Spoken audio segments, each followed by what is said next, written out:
Developing tonight in Northeast Portland, a section of Marine Drive has reopened hours after a head-on collision killed one person and sent two others to the hospital. Portland Fire and Rescue sharing these photos of the aftermath. Thanks for joining us. I'm David Molko. Authorities say just after 6, a pickup on Marine Drive crossed the center line near Interlochen Lane, not far from Blue Lake, and crashed head-on into a FedEx truck. The collision rolled the pickup onto its side, trapping the driver, who did not survive. A child in the pickup and the driver of the FedEx vehicle were both extricated and taken to the hospital. Authorities say it is a scene that has become all too common. Unfortunately, we do see a number of accidents on Marine Drive, and so obviously we encourage drivers that use Marine Drive to, number one, follow the speed limit and really pay attention to where you're at in your lane. There's not a lot of room between the lanes, so it's important to maintain your lane. The East County Vehicular Crimes Unit is now working to confirm the cause. Meanwhile, a Multnomah County jury convicted a driver police say was caught street racing at over 140 miles an hour before slamming into a tree. Alma McCarty's in the newsroom. Alma, the crash was recorded on video. We should note some viewers may find it hard to watch. Yeah, David, after 3 days in trial and less than an hour of deliberations, the jury found the man behind the wheel of the car that night guilty of second-degree assault and reckless driving. Miraculously, investigators say he and his brother made it out alive, but say this case serves as a warning for others on this road.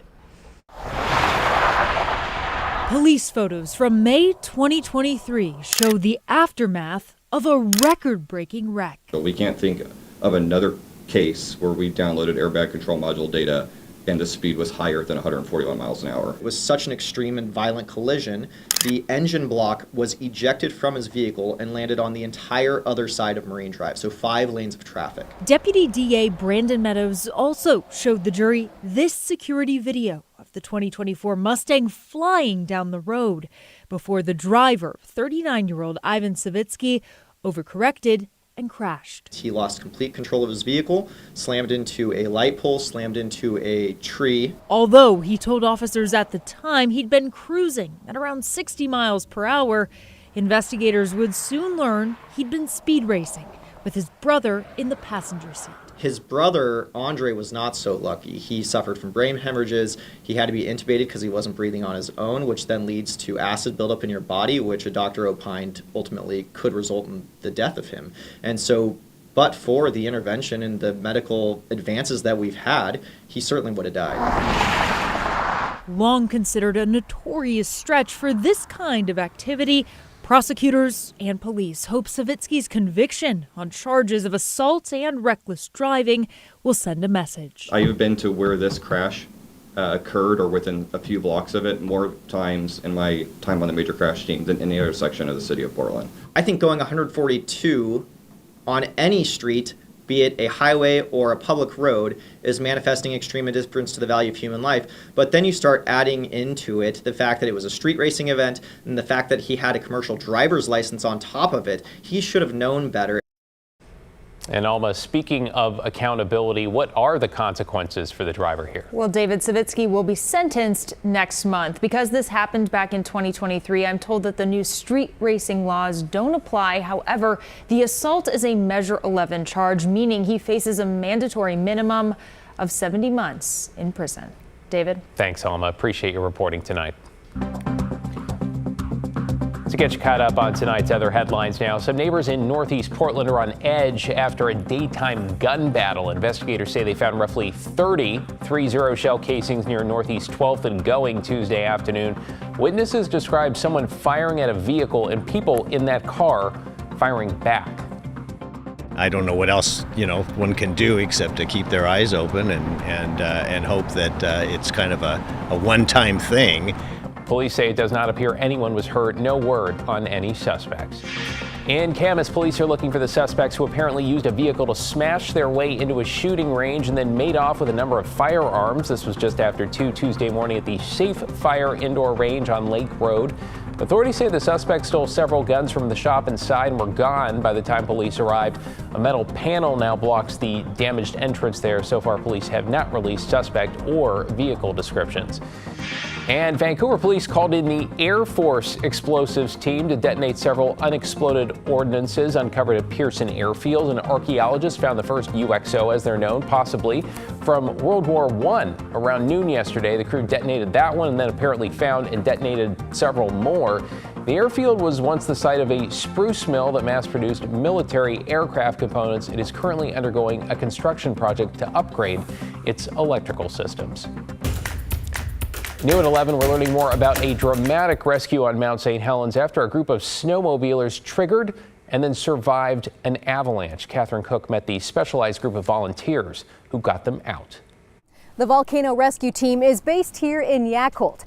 They respond to about 40 emergencies a year.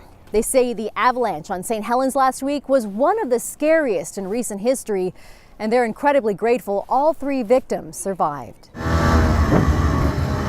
Volcano rescue team volunteers captured this video as they zipped down Mount St. Helens February 17th. They were towing a man with a severe leg injury. I will say that this individual was one of the toughest we've ever seen. Hours earlier, that man and 2 friends had been on a snowmobiling adventure. As they rode into unfamiliar territory, crews say 2 of the men drove off a snow cliff and into a 100-foot canyon, triggering an avalanche. It can be kind of wild. I mean, there's some pretty gnarly canyons up there. The fog was the reason why they went over the hill. Volunteers say the first guy over tried to deploy his avalanche bag, but it didn't work. So he went to plan B as snow cascaded over him. It acts like water when it's flowing, and so that's why the victim knew to paddle his arms like he was treading water and swimming to try and stay on top of the snow. But then once the snow stops, it very quickly gets very hard and becomes almost concrete-like. And that hard-packed snow is what the second snowmobiler landed on, injuring his leg. Fortunately, the third snowmobiler didn't fall over. After checking on his friends, he drove into cell service and called 911. The volcano rescue team was on their way. They're in the middle of nowhere, and our team was able to, locate them, safely get to them, assist them, and able to get them back out of the parking lot. As crews worked to reach the men, they knew that at any moment they could trigger a second avalanche. That's quite scary. You can't get away from an avalanche if you're in the bottom of a gully. Fortunately, the guys were prepared with food, water, and warm clothes. Crews say they were also very lucky. They could have froze to death. They could have broken their neck. They could have been out there all night. Really tragic. But thanks to these guys, they made it home safely. In Yakult, Catherine Cook, KGW News. Thank goodness for that. What a story, Matt, huh? Big time. Yeah, I'm glad they're okay there. That was a rough ride. You know what, though? We got smooth sailing as we go through the next several days, David. Really some remarkable weather on the way. Check it out. Our time lapse from our camera over in the Dalles. Slow-moving clouds here, and eventually you would see the planet Jupiter come into view, but generally just beautiful clear sky. And with that clear sky, lots of opportunities to view the planets in the days and the nights ahead. So on Friday, you've probably heard us talk about the planetary parade, or the parade of planets. So it'll be 5 or 7 planets, actually. A couple of them you need a telescope to see, but not Mars. You'll be able to see that with the naked eye.